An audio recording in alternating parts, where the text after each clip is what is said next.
In the near future, due to interference from unknown cosmic rays, some plants and animals on Earth evolve into new creatures that humans call ghost beasts. Li Wenxuan, at 18 years old, drops out of school and abandons his dream of becoming a beast tamer to work as a mere ghost beast miner, all to pay for his sister's leg treatment. One day, Wenxuan hears a host discussing the changes in that year's beast tamer certification exam and introducing Kelly, one of the world's strongest beast tamers, to explain the details. Kelly states that most ghost beasts need minerals with the same attribute to evolve, but some with special attributes evolve through different means. The host then asks Kelly if she could elaborate. She explains that certain ghost beasts with special attributes can evolve by absorbing specific emotions. As ghost beasts have taken over many jobs previously done by humans, those unable to tame beasts are left with only the lowest paying jobs, such as ghost beast mining. Being a ghost beast miner means entering the domains of these creatures to extract minerals of different attributes. Though the minerals that enable ghost beasts to evolve are valuable, miners receive extremely low wages. Wenxuan understands that this situation is unavoidable. After all, ghost beasts not only work harder than humans, but are also cuter. He then buys 2 meat buns from a vendor ghost beast. As he receives his food, someone calls out to him from behind. Turning around, he sees his uncle Wang. Wang hands him some food and tells him to try it, mentioning that it's from a popular new ghost beast shop. Just then, they overhear some miners gossiping about Wenxuan's return, mocking him for his small frame and saying he can barely carry a few stones, yet still earns the same as them. Wenxuan awkwardly smiles, aware of their resentment but wishing they would lower their voices. Wang, however, angrily confronts them, reminding them that Wenxuan is still young and that they, as adults, should not be picking on him. He also points out that if it weren't for Wenxuan working to pay for his sister's treatment, he would already be a beast tamer. Wenxuan admits that his physical condition isn't great, but vows to carry more minerals this time, which frustrates Wang even more. Wang rebukes him, insisting that Wenxuan is not at fault, the others are. Suddenly, someone appears and remarks that, from the way they are arguing, it seems they are ready to enter the domain and start digging. He then asks if anyone else needs to prepare, adding that those who are ready should get moving. The beast tamer accompanying them raises his hand and successfully opens the domain gate. Stepping inside, he looks back at the miners and signals them to follow. One by one, they enter.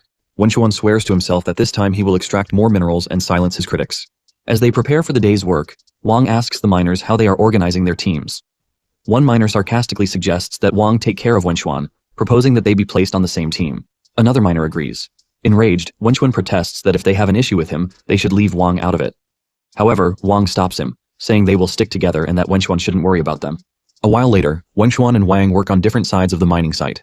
Wenxuan apologizes for causing trouble, but Wang dismisses his concerns, telling him to focus on working hard. Encouraged, Wenxuan confidently agrees. An hour later, Wenxuan is exhausted but refuses to give up. He cannot let Wang down. He must push through. Suddenly, a loud scream echoes from the other side of the site. Panic grips him as he asks Wang what is happening. They rush toward the source of the scream, where a miner frantically points at a beast, shouting that it's a murderer. Strangely, the beast tamer merely stands still, silently glaring at them, which shocks both Wenxuan and Wang. The miners desperately call out to the beast tamer, accusing his ghost beast of going crazy and biting people. They urge him to take action, while others shout for emergency help. At first, the beast tamer smiles reassuringly, claiming he will handle the nightmare wolf. But then, his expression twists into something deranged as he suddenly orders his ghost beast to kill them all. The wolf immediately lets go of its first victim, lunges forward, and slashes one miner while pinning another to the ground. Panic spreads as the miners flee. Wenxuan, however, is frozen in shock. Could this really be happening? He suddenly recalls Kelly's warning. Some shadow-type ghost beasts can evolve by feeding on human negative emotions like anger or despair. If encountered in the wild, they must be handled with extreme caution. He then shouts for everyone not to run around chaotically, not to panic, and to gather together because the nightmare wolf will become even stronger. He explains that the beast tamer wants to take advantage of everyone's fear to evolve his nightmare wolf, so they should not be scared. If they stick together, the nightmare wolf is not invincible, but they do not believe him. The beast tamer expresses his surprise, admitting that he did not expect it and that Wenxuan seems weak, but in reality, he is thinking clearly. He then tells everyone that, just as Wenxuan said, his shadow-type nightmare wolf needs to absorb their negative emotions at death to evolve. He gives them 2 options. They can listen to Wenxuan and team up to fight against the nightmare wolf to see if they can defeat it before it eliminates them all, or they can kill each other and allow his nightmare wolf to absorb enough energy to evolve. Wang and the other miners look at each other, which Wenxuan notices. He panics, knowing that they cannot fall into the beast tamer's trap and that they must calm everyone down because, if this continues, everyone will end up killing each other. However, he is shocked when he sees the beast tamer's shoulder tattoo, which the beast tamer had hidden from the start. He recognizes it as the tattoo of the ghost beast criminal organization Shadowhunters, making him wonder if the beast tamer is a criminal. The beast tamer creepily smiles upon seeing their reactions and tells them that he will give them 5 seconds to decide. He then begins counting down. Wenxuan shouts for everyone to calm down and not to trust the beast tamer because he is not a good person. But he is stunned and shocked when someone stabs him from behind. He coughs up blood while calling them idiots. Looking back to see who stabbed him, he is even more shocked when he sees that it was his trustworthy uncle Wang. Stuttering, he asks Wang why. Wang, trembling, responds that Wenxuan should not blame him because he does not want to die. He reminds Wenxuan that he has always helped him, and asks if he thinks it is fair for him to die for Wenxuan when he has a wife and kids while Wenxuan has nothing. Wang then shouts that he does not want to fight against the nightmare wolf because humans will never be able to defeat the ghost beasts. He begs Wenxuan to die for himself and for his family. Wenxuan calls Wang's bastard and pulls himself away from the pickaxe piercing his shoulder. Turning around, he is about to punch Wang in the face but is shocked when he sees another miner.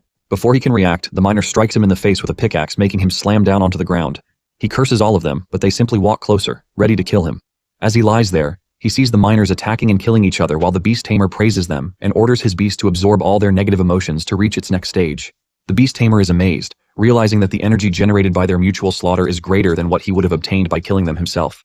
A moment later, the beast tamer walks away, leaving only 3 miners alive. Wang, one of the traders, asks the others if they survived. One miner looks at Wenxuan's body, which is barely breathing, and asks Wang what they should do now. Wang sees Wenxuan still breathing but simply kicks him toward the river and responds that they will say it was a mining accident. Wenxuan sees a glimpse of Wang telling the others that no one can say a single wrong word, and that before they leave, they should all agree on their version, which the other 2 miners accept. He sinks deeper into the river while wondering if he is dead. However, he does not want to die. If he dies, he wonders what will happen to his sister and who will take care of her. He then remembers his sister telling him in the morning to come back early that night, which he had agreed to while reminding her to have lunch as well. Determined to live, he swears that he cannot die now and vows to take revenge on Wang and the beast tamer. Suddenly, huge red eyes appear beneath him, sensing his feelings of betrayal, hatred, anger, and an intense desire for revenge. The presence seems to acknowledge that he might be useful to it. It then tells him that it will grant him its power and expresses its hope that he will destroy the world that enslaves them completely. Dark power floods into his body, making him scream in pain. An hour later, the river bubbled, and a hand emerged from it. He immediately raised his head out of the water, gasping for breath while holding something in one of his hands. Looking around, he noticed that those bastards were already gone. Stepping out of the river, he threw a ghost beast out as well. Coughing up water, he suddenly realized that his wounds had disappeared. Looking at the ghost beast, he wondered if the fainted strawberry cat had saved him. However, as far as he knew, strawberry cats were not supposed to have healing abilities. Suddenly, a panel appeared in front of him, showing that his ghost beast evolution system had been activated. He stared at it, wondering what this thing that looked like a game interface was. The panel then displayed a mission indicating that he had to establish a ghost beast contract with the strawberry cat, though it was incomplete. He questioned whether this meant he had to become a beast tamer. However, he already knew that to take revenge on those bastards, he had no choice but to become one. Looking at the dizzy strawberry cat, he reached toward it, even though he did not understand why it had appeared there. Placing his fingers on its head, he figured that since it was here, it would become his ghost beast. Before he could make the contract, the cat suddenly regained consciousness. Just as he was about to ask if it had woken up, he was startled when it jumped away from him and growled. The cat positioned itself like a martial artist and launched its claws at him. He quickly tried to explain that he meant no harm, and was the one who had pulled it out from the bottom of the lake, yet it still attacked at an incredible speed, sending him flying and knocking him to the ground. Proudly, it stood over him, looking satisfied with itself. He cursed it in anger and dashed toward it, ready to fight back. The cat, seeing this, prepared itself once again. A moment later, outside the mining domain, the color of the domain gate changed to red, signaling that it had been opened. He stepped out, covered in wounds, holding the collapsed strawberry cat in his arms. Suddenly, he heard people shouting about the portal making noise and someone coming out. Cursing under his breath, he knew that no one could find out he was still alive. Without hesitation, he hid behind a nearby building. Peering out, he saw 2 miners rushing toward the domain, wondering if they were foremen of other mining teams. When the miners reached the domain and saw nothing, they found it strange but reassured themselves that there could not be any more survivors. The bald man reminded Lao Li that Wang had a truly disastrous day, as many of his close brothers had died in the mine. Lao Li agreed, adding that when Wang came out, he had been screaming desperately, wanting to go back to rescue them. Fortunately, Liu Tu had stopped him. Hearing this, Wenxuan clenched his fists in anger. If Wang had not stabbed him first, so many people would not have died. He swore that Wang would pay the price with his own hands. A moment later, he arrived at his apartment building and noticed smoke rising from it. A crowd had gathered outside. Confused, he wondered what was happening. Before he could ask, his neighbor saw him and ran over, asking where he had been. She then shouted that his house was on fire, shocking him. The woman quickly assured him that she had already called the firefighters and that they would be there soon. Then, with a worried expression, she asked about Xian, wondering if she had gone out with him. A wave of horror hit him as he realized the implication of her words. Without thinking, he rushed toward the building. The woman shouted after him in concern, warning him not to go in because the fire had spread significantly. Ignoring her, he ran toward his apartment floor. Coughing from the thickening smoke, he knocked on his apartment door, calling out to Xian, asking if she was there and if she could hear him. The smoke grew heavier, and then he heard faint coughing from inside the apartment. The realization sent a jolt of terror through him. Shouting for her to wait, he promised that he would get her out of there. Desperately, he shoved his key into the lock and twisted it, but the door did not open. He tried again and again, but it would not budge. Gritting his teeth, he forcefully twisted the handle, only for it to collapse in his hand, sending him stumbling backward onto the floor. His heart pounded as he called out to Xian, but there was no response, deepening his horror. Panic surged through him as he looked at the broken door handle in his hands before immediately getting back up. He started kicking the door repeatedly with all his strength. Through the thick smoke, Xian coughed and told him not to worry about her, urging him to leave.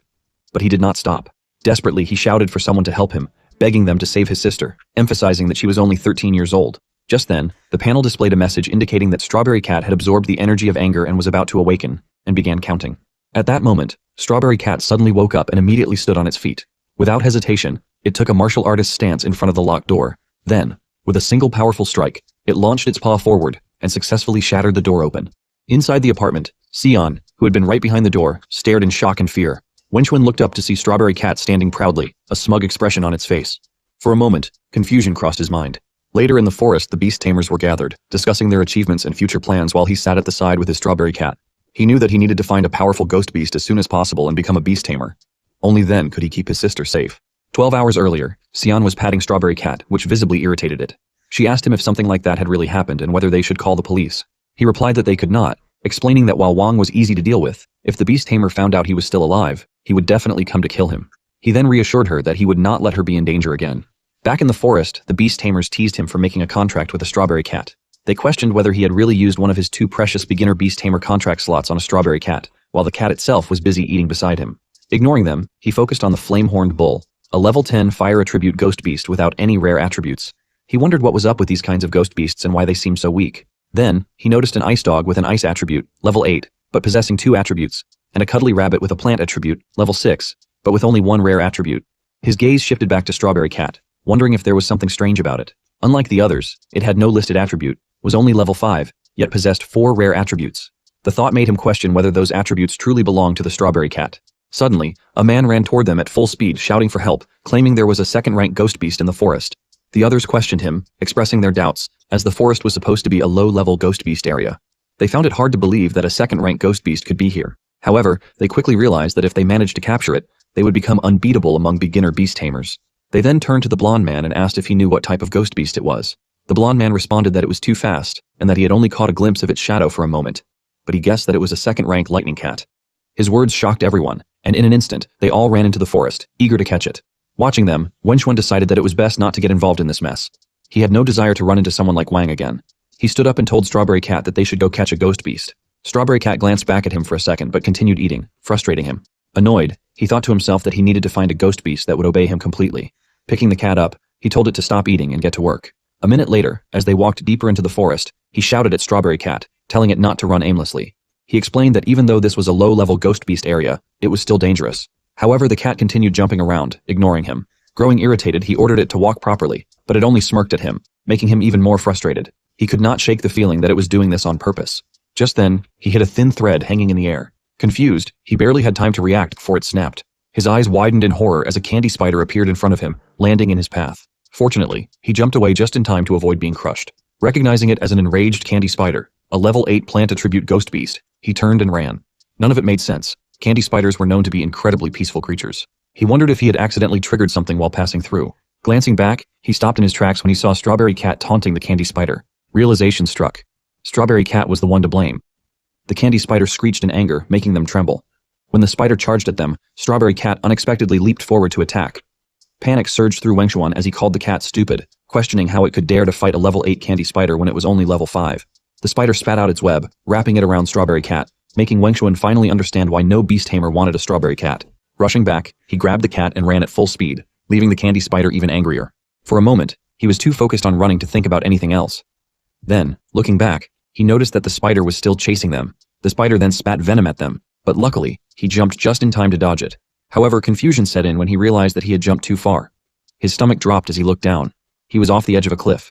Both he and Strawberry Cat were frozen in shock, but it was already too late.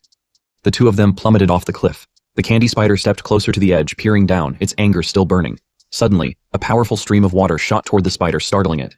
Before it could react, the water instantly transformed into ice, trapping it inside. The blonde man approached, stopping near the cliff. His gaze lowered as he looked down with a menacing expression. A few minutes later, Wenchuan was lying on the ground near the river when he opened his eyes in pain. Sitting up, he initially thought he was dead. However, confusion set in when he heard Strawberry Cat meowing in anger. Turning around, he was startled to realize that he had been sitting on the cat.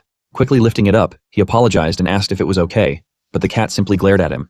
Looking around, he noticed that they had fallen to the bottom of a valley in the forest on the west slope.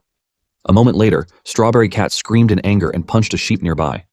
Wenchuan recognized the sheep as a typically docile ghost beast, which made him question why all the ghost beasts he had encountered today were so aggressive. He wondered whether they really deserved such hostility.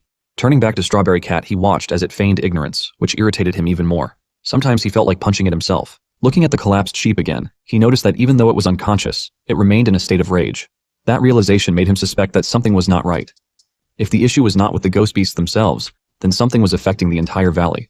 He glanced at Strawberry Cat, which stood there proudly, and knew that they had to leave before it got into trouble as well. He shouted at it to follow him, pointing out that they could exit on the other side and needed to get out quickly.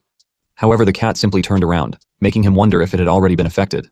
To his frustration, Strawberry Cat walked off in a different direction. Annoyed, he shouted at it, demanding to know why it never listened to him, and reminding it that the area was dangerous. Despite his protests, it continued forward, leaving him with no choice but to follow. After some time, they arrived at an old house, surprising him. He wondered if a structure existed in such a place. He turned to Strawberry Cat and asked if it had brought him here on purpose, to which it simply responded with a yes.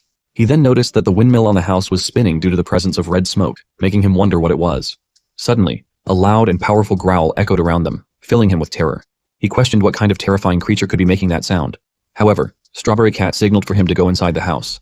Hesitantly, he asked if it really wanted him to enter. Picking up a fallen tree branch from the ground, he reluctantly agreed. Together, they carefully opened the door. The moment the door creaked open, an unbearable stench rushed out, making him cover his nose. Peeking inside, he was shocked to see ghost beasts trapped in cages. Hearing one of the beasts growling in pain, he approached it. He recognized it as an extreme ice dog and was horrified by its severe injuries. He wondered how it had ended up in such a terrible state. Turning to Strawberry Cat, he asked if it could break the lock, to which it agreed. Without hesitation, it began punching the cage door repeatedly, making him think that for once it was actually being useful. As soon as the door broke open, he knelt beside the extreme ice dog, gently patting its head with concern. He asked if it was okay and if it could move. A system panel appeared, displaying the dog's condition. It was agonizing, severely injured, bleeding, and poisoned. Wenchuan was horrified, wondering who in their right mind would commit such cruel acts. He took out a potion, knowing that it was only a basic healing potion, but he had no other choice. He could only hope it would work. However, before he could give it to the dog, the beast shivered in fear. Panicking, he quickly reassured it, explaining that he was there to help, and that it had nothing to be afraid of. Carefully, he placed the potion in the dog's mouth. Standing up, he scanned the room, and realized that every single ghost beast there had been brutally tortured. The horrifying scene confirmed that someone was conducting cruel experiments. He wondered if the criminal beast tamer from before was behind this. Before he could think further, the extreme ice dog suddenly tugged at his pants. Worried, he asked if it could stand, relieved when he saw that the potion was working. When he asked if it wanted to show him something, the dog barked in response. Following the dog, they exited the house and headed to the backyard, where an underground door was visible. He wondered if it led to a basement, and the dog confirmed it. Opening the door, he was immediately hit by an even stronger stench, signaling that the area below was likely another experimentation lab. With Strawberry Cat beside him, he cautiously descended the stairs. Looking around, he questioned whether the facility had been built separately, and whether something special was hidden there. Suddenly, bright red eyes appeared in the darkness behind Strawberry Cat. A massive mouth lunged forward. Reacting instantly, Wenchuan pushed Strawberry Cat down just in time to avoid the attack. Looking back, his eyes widened in horror. It was a second-phase bloodthirsty hound ghost beast. The panel displayed that the bloodthirsty hound was level 32, had a fire attribute, and possessed 2 rare attributes. However, it was in a state of fury, severely injured, bleeding, and poisoned. He then noticed a chain around its neck and wondered if it had been tied up there. Suddenly, the extreme ice dog jumped toward the hound, making him panic. Shouting for it to stop, he asked if it wanted to die. However, instead of attacking, the dog simply licked the hound. To his surprise, the hound immediately calmed down. Stunned, he questioned how this was possible. The extreme ice dog barked at him. Looking at Strawberry Cat, which was calmly sitting next to him, he asked if the dog was calling him. Strawberry Cat nodded in agreement. Turning back to the dog, he told it that if it could promise the hound would not attack, they would approach. The dog then communicated this to the hound in its own language. Slowly, he stepped closer. Halfway there, his eyes landed on a book lying on a table. Curious, he walked over and saw that it was an experiment log. As he flipped through the pages, he read the entries. On day 1, the scientist acquired new test subjects, capturing 2 extreme ice dogs, a mother and her pup. On day 9, the scientist forced the larger extreme ice dog to devour the corpses of other ghost beasts. On day 15, the scientist noted that the extreme ice dog was difficult to control, its will so strong that it disgusted him. However, after brutally beating its puppy in front of it, he finally managed to enrage it. On day 20, the scientist observed that the puppy had still not died, concluding that once the adult dog evolved into a bloodthirsty hound, forcing it to devour its own offspring might trigger an unexpected transformation. Wenchuan's hands clenched into fists as he finished reading. He could not believe what he had just read. His mind reeled at the sheer cruelty of it, wondering what kind of monster would do something so inhumane. Steeling himself, he turned to the bloodthirsty hound and assured it that he would get it out of there. He then asked Strawberry Cat if it could break the chain while he worked on removing the collar. Without hesitation, Strawberry Cat grabbed a hammer and agreed. With one powerful strike, the chain shattered. For a moment, Wenxuan wondered if it was just his imagination, or if Strawberry Cat was actually obeying him for once. Turning his attention to the collar, he began loosening the screws, knowing they had to free the bloodthirsty hound first. Using all his strength, he finally managed to remove the collar. Gasping for breath, he thought to himself that if not for his years of working in the mines, no one else would have had the stamina to do this. As soon as he freed the hound, the extreme ice dog jumped onto his lap. Smiling, he reassured it that he was only resting for a bit and would rescue its mother soon. Looking back, he saw that only one chain remained. Just as he was about to free the last restraint, the bloodthirsty hound suddenly lunged at him, pinning him to the ground. Shocked, he demanded to know what it was doing. Before he could react further, he heard footsteps approaching, accompanied by the sound of crying. Realizing that humans were coming, he wondered if they were from the lab. Quickly, he called for Strawberry Cat, telling it that they needed to hide. The cat agreed, and they all took cover behind the boxes. Whispering to the hound, he told it to wrap the chain around its body and stay still so they would not suspect anything. The hound complied without hesitation. Peering through a gap between the crates, he watched as someone threw a man inside. The man begged the scientist not to kill him, swearing that he would not reveal anything. Recognizing him, Wenxuan was shocked. The man was the ghost beast tamer they had seen at the entrance of the secret forest. He wondered how he had ended up here. The scientist stepped forward and stopped in front of the trembling man. The scientist was holding an injured extreme ice dog. With a chilling smile, he told the man to calm down, reassuring him that he was merciful toward humans. He only tortured ghost beasts. He remembered that the blonde man was the one who had claimed there were second-phase ghost beasts in the forest. The realization made him wonder if this laboratory belonged to that man. The blonde man questioned the captive, asking if he had not wondered why the normally docile and obedient extreme ice dog had attacked him today. The captive, visibly shaken, asked the blonde man if he had done something to it. The blonde man responded casually, explaining that he had spread a large amount of blood rose pollen throughout the forest. This pollen caused the ghost beasts in the secret forest to enter a state of rage and attack each other. Wenxuan's mind clicked. This must be the red smoke floating outside. The blonde man then raised a crossbow, aiming it directly at the captive's head. With a mocking tone, he told the man that he could die in peace now. Panicked, the man begged for forgiveness, swearing that he would not reveal anything. Desperately, he warned the blonde man that if he did not return, the police would come to investigate. Unfazed, the blonde man simply moved the crossbow closer and released the arrow, shooting the man in the head. Calling the man an idiot, he coldly explained that in the secret region, the death of a ghost beast tamer was such a common occurrence that no one would care about it. Afterward, he threw the man's extreme dog onto the ground as well, stating that they would be perfect food for his ghost beasts. Wenxuan confirmed in his mind that this man was completely insane. He knew he had to find help. Whispering to the bloodthirsty hound, he told it that he was going to get its son out of there and bring reinforcements. In the meantime, he needed it to distract the blonde man. Asking if it could do that, he was relieved when the hound gave a firm nod. Facing the blonde man, the hound growled in anger. The blonde man, slightly annoyed, told it to stop growling since he had just brought it food. However, the hound refused, continuing to growl in defiance, drawing the blonde man's full attention. The blonde man then asked if it was acting especially energetic today, wondering if it was because he had been killing people right in front of it. While the blonde man was distracted, Wenxuan took the opportunity to move. Holding the extreme ice dog in his arms, he carefully made his way toward the exit with Strawberry Cat at his side. Just as he was about to escape, he froze in shock. A towering wall of ice had suddenly appeared at the entrance. Confused, he questioned how the ice wall had formed. Then, he noticed a guardian ghost beast outside. It was a second-phase ice-type ghost beast, the ice demonic flower. The blonde man turned toward them, his smile widening as he commented that it seemed they had caught an intruder rat. Without hesitation, he ordered the ice demonic flower to freeze their legs. Obeying immediately, the ghost beast released a powerful block of ice beneath them, trapping their feet to the ground. The blonde man then fired an arrow directly at Wenxuan. Acting on instinct, Wenxuan shielded the extreme ice dog in his arms.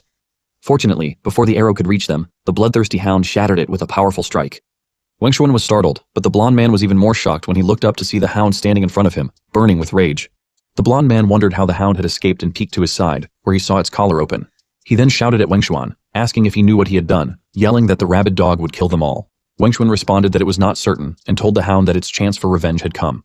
The bloodthirsty hound opened its mouth to attack the blonde man, but the blonde man managed to call his ice demonic flower and ordered it to stop the hound. However, the ice demonic flower was simply crushed when the hound bit it. The blonde man immediately ran away, calling the ice demonic flower useless. Wenxuan then noticed that the ice was fading along with the consciousness of the ice demonic flower. The blonde man rushed to open the gates of the other ghost beasts and ordered them to come out and finish off the hound. 4 different ghost beasts emerged from the cages, but before they could attack, the hound struck one of them with its tail and pushed another with its mouth, causing both ghost beasts to collapse immediately. The 2 remaining ghost beasts trembled in fear but were both shocked when the blonde man shouted at them to attack the hound immediately. He warned them that if they did not attack, he would make them wish they were dead. With no other choice, the 2 ghost beasts dashed forward. The snake bit the hound while the other jumped at the hound's head. The blonde man then ran away, thinking that those beasts only needed to keep the hound occupied for a little while. Wenxuan chased after the blonde man, shouting that he should not think he could escape. He then ordered Strawberry Cat to attack. The cat followed his command, punching the blonde man with its martial technique, sending him to the ground. The blonde man looked at Strawberry Cat, which stood proudly, as if telling him that he should run away. Wenchuan told the blonde man that he should not think he would let him get away so easily after what he had done. The blonde man pinned himself against the wall and responded that he was not going to run. Reaching for a hidden switch, Wenchuan noticed his movement and ordered Strawberry Cat to stop him quickly. However, the blonde man shouted that they should be the ones running and pressed the switch. A red smoke then spread inside the laboratory, and Wenchuan noticed that the extreme ice dog was being affected. He panicked, knowing that with it, all the ghost beasts would go into a frenzy. He then saw that the hound and the two other beasts were also affected. Grabbing the blonde man's collar in anger, he shouted that not only would he doom all the ghost beasts, but he would die as well. However, the blonde man sneered and asked if Wenchuan thought he was as stupid as him. At that moment, a cage fell from the ceiling, trapping the blonde man inside. The blonde man mockingly shouted that the only ones who would die there were them and called them idiots. Wenchuan then began to hear the hound and the two beasts fighting and killing each other behind him. He knew that the bloodthirsty hound was already unstable, but now, with the effect of the smoke, it had entered a state of absolute frenzy. When the hound finished killing the other beasts, it turned its gaze toward him, startling him. He immediately grabbed Strawberry Cat and the extreme ice dog and ran toward the entrance at full speed, knowing he had to escape before the two lost control as well. As he neared the stairs leading to the entrance, ice suddenly trapped both of his feet. Looking down, he saw that it was the ice demonic flower, still alive. The hound then angrily swung its claw in his direction. Wenchuan closed his eyes, shielding the two little beasts in his arms. At that moment, the extreme ice dog barked in pain, its voice filled with tears. The sound snapped the hound back to its senses slightly, and instead of attacking, it smashed the ice that was trapping Wenchuan's feet. Wenchuan wondered if the hound still recognized the extreme ice dog as its son, even after inhaling so much of the pollen. Suddenly, Strawberry Cat jumped out of his arms and launched its fist at the hound. Then, positioning its fist, Strawberry Cat released the absolute void god of war Meow Meow fist at the ceiling. The attack's force directly shot toward the machine, shattering it into pieces. The power also pierced through the laboratory and the house, destroying the windmill that had been spreading the smoke in the secret forest, saving the ghost beasts living there. The blonde man trembled in fear, stuttering as he asked how it was possible. Wenchuan walked closer to the blonde man and told him that it was his turn now.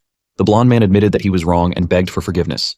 He swore that he would never dare to do it again, and even offered all his ghost beasts to Wenchuan in exchange for his freedom. However, Wenchuan simply asked him if the beast tamers and ghost beasts he had killed had also begged for their lives, and how he had answered them. A red aura of anger began to radiate from Wenchuan, shocking the blonde man.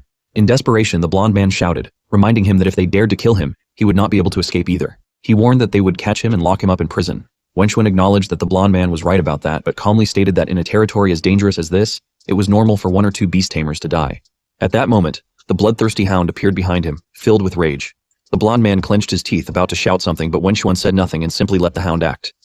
Without hesitation, the hound rushed at the blonde man and bit him repeatedly until he was dead. Turning to Strawberry Cat, Wenchuan said that they should leave. But before he could take a step, he felt a soft tug on his sleeve. Looking back, he asked the hound what was wrong. The hound then carefully pushed the extreme ice dog toward him. Realizing what it wanted, he asked if it wanted him to take care of its son. The hound nodded. A system panel appeared, showing that the bloodthirsty hound was on the brink of death and had no healing method available. Reaching for the extreme ice dog, Wenchuan agreed and promised the hound that he would take care of its child until it grew up. With that, he walked away, leaving behind the weak extreme ice dog mother that had been forcefully turned into a bloodthirsty hound by the cruel blonde man. Fortunately, the suffering the bloodthirsty hound had endured had finally come to an end. Before it passed away, it ensured the safety of its offspring, allowing it to die in peace. The next day, at the entrance of the secret forest, the gate opened and Wenchuan emerged, holding the extreme ice dog. He wondered how he could form a contract with both ghost beasts. He had tried every method he could find online, but none of them worked. Looking at the sleeping extreme ice dog, he decided to forget about the contract for now, since the pup must be exhausted. Instead, he checked the evolution materials required for the extreme ice dog. The list showed 3 ice crystals, 10 frost herbs, and 1 evolution crystal. He guessed that gathering these materials would not be too difficult. Then, he checked Strawberry Cat's evolution materials and was immediately stunned. The list required 99 ice crystals, 99 lightning crystals, 99 fire cloud crystals, and 1 evolution crystal. Completely baffled, he assumed it must be a visual bug. At least he was relieved that the evolution crystal requirement was still just 1. However, he was unsure whether this situation was a blessing or a curse. Suddenly, he overheard a group of men talking. One of them asked a fat man if he had heard that there had been multiple deaths in the mine lately. The fat man responded that it was not unusual since in secret territories many beast tamers died all the time. Hearing this, Wenchuan was shocked. He approached the men and asked them to explain what was happening in the mine in more detail. His question confused them, but the fat man went ahead and explained the situation. Meanwhile, in the mine, a nightmare wolf was chasing a terrified miner who was desperately begging for help. Unfortunately, the wolf caught up and tore the man apart. While the wolf was busy devouring its victim, a criminal beast tamer turned to someone beside him, remarking that it was a good thing he had not killed the wolf the first time. Otherwise, he would not have such an obedient dog now.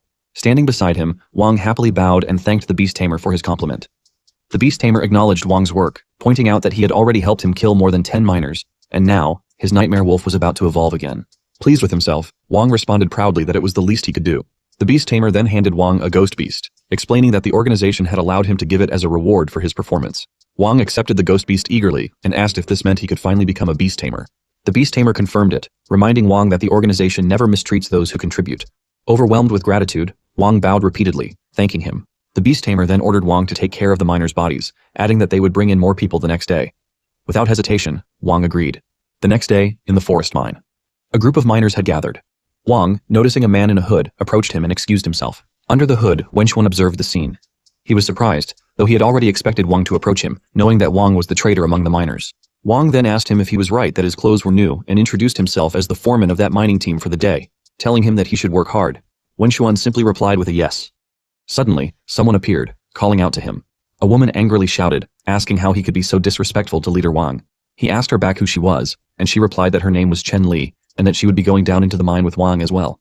He thought that Li was a crazy woman and wondered why the mining crew would hire kids. He then told her that miners were not allowed to go down into the mine, which made her furious. She shouted at him that she was an adult. Wang stopped them and loudly ordered everyone to get ready because they were heading down into the mine. Li knew that this was the mine where so many people had died. She was determined to uncover the truth behind the accidents and clear her name with the team so that no one would look down on her again. Wenchuan glanced at Li and wondered if it was her first time going into a mine, as her face showed clear nervousness. Wang then energetically shouted for the miners to move, and they all confidently agreed. One by one, they entered the domain. When Wenchuan stepped inside, he looked around, thinking that he had returned to this place again. His gaze then shifted to Wang, hoping that Wang was not as terrible as he imagined. Wang then showed them a stone and explained that it was the fire cloud mineral they were about to extract. He ordered them to split into teams of at least 2 people each. He warned everyone that if any accidents happened while working, they should call for help immediately. After giving instructions, he ordered them to get to work. The miners began forming teams, but no one approached Li. Wenchuan noticed her standing quietly to the side and asked if she wanted to team up with him since she did not have a partner. However, she loudly denied it, demanding to know who said she did not have a team. She then boasted that she had plenty of strength and pointed out that he looked like the one who was alone. Without arguing, he simply turned around and told her that if she did not want to team up, he would ask someone else. But before he could leave, she softly grabbed his coat and told him that he looked pathetic, so she would help him just this once. But he had better not embarrass her. He simply agreed. He then asked if he was right that this was her first time in the mine. She hesitated before admitting that it was, but she quickly reassured him that she was physically tough. He explained that he was not asking because of her strength. He just wanted to warn her to be careful around Wang and to stay away from him. This confused her, and she asked what he meant by that and if he knew something. However, he turned around and walked away, telling her that it was just a piece of advice and that it was up to her whether to follow it or not. A moment later, Li placed a mineral in the box and wiped her sweat, realizing that being a miner was far more exhausting than she had imagined. Wenchuan handed her a bottle of water, telling her that she had worked hard and should take a break. Before she could respond, a loud scream echoed through the mine, shocking both of them. They immediately turned around, with Li wondering what had happened, while Wenchuan had expected something to go wrong. Without hesitation, they both rushed toward the source of the scream. When they arrived, they stood frozen in shock. A massive crystal mineral stood before them. The miners were ecstatic, eagerly discussing how much it was worth and celebrating that they were rich. Someone loudly claimed that since he found it, he should take the largest share of the profit. Another miner praised the man, calling him Lu, and excitedly told him that he was a millionaire now, estimating that a crystal that big must be worth at least 5 million. Laughing, Lu shouted to the others that when they finished, he would treat everyone to a big feast. Wang, standing off to the side, stared at the enormous mineral crystal, convinced that it was his. He was relieved that the beast tamer was not there today, as he was out gathering evolution materials. Otherwise, Wang knew that the crystal would have ended up in the beast tamer's hands. Touching the mineral, Wang began to have dark thoughts. If he killed Liu and took the crystal for himself, he could become even stronger than that beast tamer in the future. Liu then turned to Wang and reminded him of the mining rules. According to the agreement, Liu would receive 60% of the earnings, 10% would go to the mining association, and the remaining 30% would be split among everyone else. He asked Wang if he was right. For a brief moment, Wang glared at Liu in anger, but then his expression softened into a smile as he calmly agreed. Without warning, Wang suddenly pulled out a knife and slashed Liu's neck. Blood splattered everywhere as Liu collapsed onto the ground. Wang, however, remained composed, coldly staring at Liu's lifeless body. The miners stood in horror, frozen in shock. Someone finally broke the silence, shouting and demanding to know what was happening. Wang then loudly declared that the crystal was his, all his, and asked if anyone had a problem with that. Wenchuan glared at Wang in anger, realizing that Wang had completely stopped acting like a human. He knew that Wang had no one to blame but himself for what was about to happen.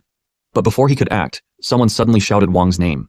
Wang was surprised and wondered how the hell the police had infiltrated and where his actions had been discovered. Li aimed her gun at Wang and ordered him to drop the weapon immediately. Wang, shocked to see Li armed, threw his knife away. He had not expected her to have a weapon. Li then commanded the other miners to tend to the wounded and call an ambulance. Raising his hands, Wang admitted that he had not expected Li to be the police, and that she had completely surprised him. However, Li simply asked him if he really thought he could do all those things without anyone finding out. Wenxuan, watching closely, felt that something was not right. Wang was giving up far too easily. Just then, Wang smiled and moved his hand slightly. Wenxuan noticed the movement and immediately shouted for Li to step aside. Suddenly, something sharp shot out from underground. Fortunately, Li managed to dodge in time, suffering only a scratch on her face. She quickly jumped away, but before she could react further, her body froze in place. Panic set in as she wondered what was happening. A moment later, a venomous sting centipede, a darkness attribute ghost beast at level 3, emerged from beneath the ground. Wang walked past the centipede, laughing as he approached Li. Mocking her, he told her that she had underestimated him too much and that he had planned everything from the start. Without hesitation, he grabbed Li's gun from her grip. Calling her a damn bitch, he asked if she enjoyed playing undercover agent. Then, his expression turned sinister as he told her that today, she would disappear without a trace. Li immediately shouted to the miners, telling them to run. However, Wang warned them to stop, threatening that if anyone moved, he would kill them on the spot. His words sent a wave of fear through everyone. Smirking, Wang offered them a deal. He told them that if they killed Li, he would guarantee their survival. Li, still struggling to move, desperately shouted for them not to believe Wang. She reminded them that there were only 3 bullets left in the magazine and that Wang could not kill them all. She insisted that if even one of them managed to escape and call for reinforcements, Wang would be arrested for sure. Wang, unfazed, laughed and called them naive. He asked them who among them would be the idiot to volunteer to take a bullet in the forehead first. He then added that they would all eventually do the same thing he did, because when faced with life or death, human nature would make them choose to kill to survive. Before Wang could continue, a powerful punch struck him in the face. Wang was sent tumbling to the ground, bouncing before coming to a stop. Slowly, he removed his hood. He remarked that it had been a long time since they had seen each other. He then revealed his face and asked Wang if he still remembered him.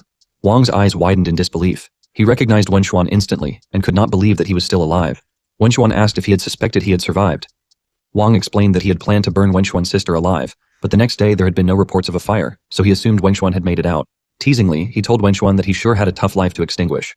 With amusement, Wang recounted how he had stabbed Wenxuan 3 times, how the miners had beaten him with shovels for what felt like forever, and yet somehow, he had still managed to cling to life. Meanwhile, the miners began to panic, whispering among themselves about what to do. If even the police officer present could not protect herself, how could they possibly stand a chance? What they thought would be their salvation had turned into false hope. Wang scoffed at their fear and reminded them that he had already told them before. All they had to do was kill 2 people, and they would be free. At that moment, the miners realized that Wang was trying to force them into becoming his accomplices. Wang, seeing their hesitation, continued his manipulation. He explained that if they were all in the same boat, he would have no reason to kill them anymore. Then, he impatiently asked what they were waiting for. The miners slowly began surrounding Wenxuan with their weapons. Wenxuan, unfazed, reminded them that their decision was entirely their own. He was about to prepare for a fight when, to his surprise, they did not attack him. Wang was shocked. Furious, he shouted at the miners, demanding to know if they wanted to die. He reminded them that their only way out was to do as he said. But then, to Wang's disbelief, the miners shouted back at him, telling him to shut up. They declared that they were not so cowardly as to kill a kid who had not even fully grown just to save themselves. One of the miners then shouted for Wenxuan to take Li and get out of there immediately. They insisted that this was an adult matter and that he should not be involved. Wenxuan could hardly believe what he was hearing. Even Wang was stunned. Anger overtook Wang as he shouted at the miners that if they were looking to die, they had no one to blame but themselves. He then aimed the gun at them, calling them fools. Just as he was about to pull the trigger, a sudden blast of strong ice power erupted from behind him. In an instant, Wang's gun was frozen solid. The miners turned in shock while Wang, furious, turned around to see what had just happened. His expression darkened when he realized what he was looking at. Wenxuan's true identity was revealed. He was a ghost beast tamer. The miners felt proud that Wenxuan was already a ghost beast tamer at such a young age and believed that they were definitely saved, which angered Wang even more. Furious, Wang ordered his poisonous sting centipede to kill them. The centipede spat poisonous smoke from its mouth, and Wenxuan immediately ordered Extreme Ice Dog to block the poison.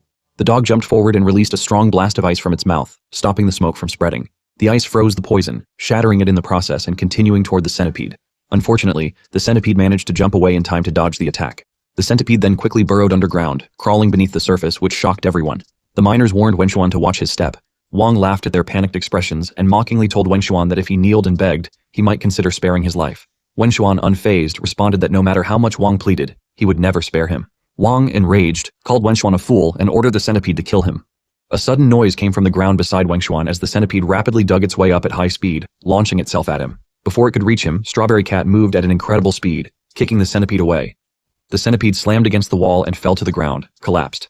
Wang, in disbelief, questioned how it was possible, but Wenxuan simply reminded him that he had already warned him. He was not going to let him escape. Wang then angrily demanded to know how Wenxuan could have two ghost beasts. Wenxuan ignored him, picking up a pickaxe from the ground and swinging it toward Wang, shouting that he should die immediately. Before the attack could land, Li jumped at him, stopping him. She pinned him to the ground and told him that he could not kill anyone, because if he did, he would never be able to go back. She assured him that she would make sure Wang got the punishment he deserved. Wenxuan, struggling under her hold, stuttered that he knew, but quickly shouted at her to get off because he could not breathe. Nearby, Strawberry Cat smirked while watching him struggle. The miners felt relieved that they were finally safe and out of danger, though some were disappointed at losing the huge mineral they had found. Li placed handcuffs on Wang and told him that it was time for him to come with her. She then asked what he had been plotting and ordered him to tell her everything. Wang agreed.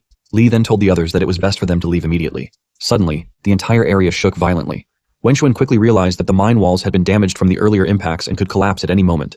He shouted for everyone to run.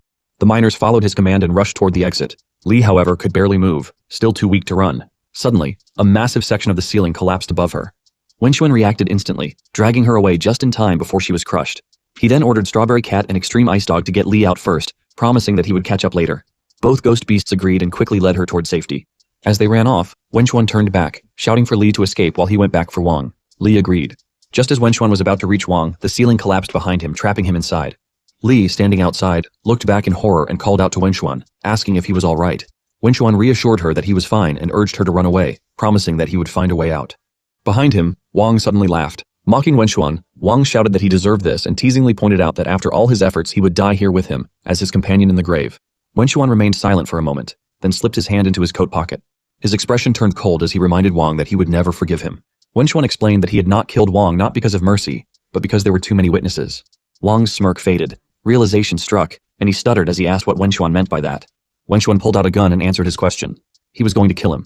He aimed the gun at Wang and questioned him about the recent mining accidents, asking if they were all his doing and why he had done it. Wang, in a panic, shouted that he had been forced, and that if he had not helped them kill people, they would have exposed the murders he had committed. Wenxuan then asked if Wang was referring to the beast tamer from that day, to which Wang replied yes. Wang desperately tried to bargain, offering to help set a trap for that beast tamer if Wenxuan spared him. However, Wenxuan responded that it was unnecessary, and that the only thing Wang had to do now was go to hell.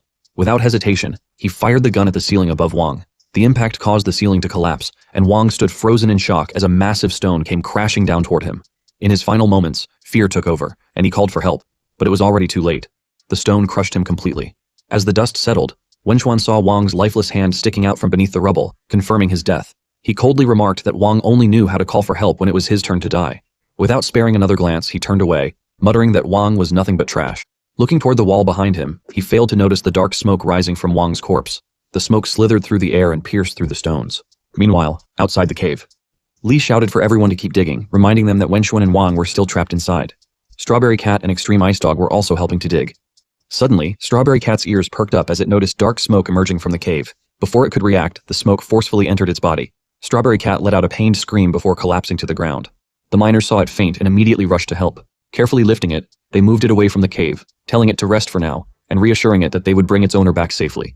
Later in Ning City Hospital, Wenxuan woke up abruptly and sat up in a panic. However, seeing his surroundings, he gradually calmed down, realizing that he was in a hospital.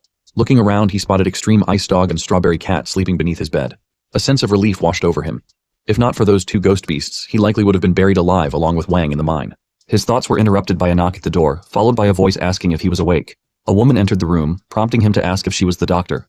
She introduced herself as the vice president of the Beast Tamers Association, which shocked him. Recognizing her name, he asked if she was really Baishi, the vice president of the Tianyun Beast Tamer Association. She calmly confirmed it. Curious, he asked why she was there, and she informed him that it was about his two ghost beasts.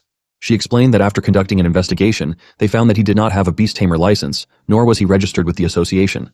According to the rules, this meant that his two ghost beasts had to be confiscated. Wenxuan was surprised but quickly realized that without his beasts, he would be defenseless. Determined to keep them, he was about to explain his situation, but Baishi calmly told him not to rush, as she had a proposal for him. She then offered him a chance to earn a beast tamer license. If he passed the exam, he could officially keep his ghost beasts. When he asked what would happen if he failed, she simply stated that he would keep trying until he succeeded. Confused by her generosity, he asked why she was giving him this chance. She responded that during the mine collapse, the workers had reported that his ghost beasts did everything they could to clear the blocked tunnel. Wenxuan questioned what that had to do with anything. Baishi explained that all wild ghost beasts harbored some level of hostility toward humans. Only through the formation of a contract could a tamer and a beast cooperate and benefit each other. In other words, without a contract, ghost beasts had no reason to help humans on their own. Because of this, She was curious as to how he had managed to make those two ghost beasts willingly risk themselves to save him, despite not having formed a contract. Wenxuan realized that he had no right or reason to refuse her offer. Baishi acknowledged that he was smart, and suggested that he truly had the potential to become a beast tamer. However, he sarcastically remarked that a lab rat would be a more accurate description of his situation. Without reacting to his comment, Baishi walked past his bed and opened the window. Wenxuan asked when the exam would take place, but she simply told him to call her once he had recovered. Before leaving, he asked if the people from the mine were safe. She cryptically told him that he would find out soon, but warned him that things might get a little noisy. Her words left him confused. Suddenly, from outside, a loud voice called his name, asking if he had finally woken up. Li suddenly rushed into the room, bombarding him with questions about his condition. The nurse frantically chased after her, begging her not to shout inside the hospital. At that moment, Wenxuan finally understood what Baishi meant by noise. Looking toward the window, he saw Baishi riding a beast bird, waving goodbye as she departed. Before he could react, Li forcefully turned his head away from the window, demanding his attention. She asked what he was thinking about and whether he had hit his head. He remained silent for a moment, contemplating whether he should pretend to faint again.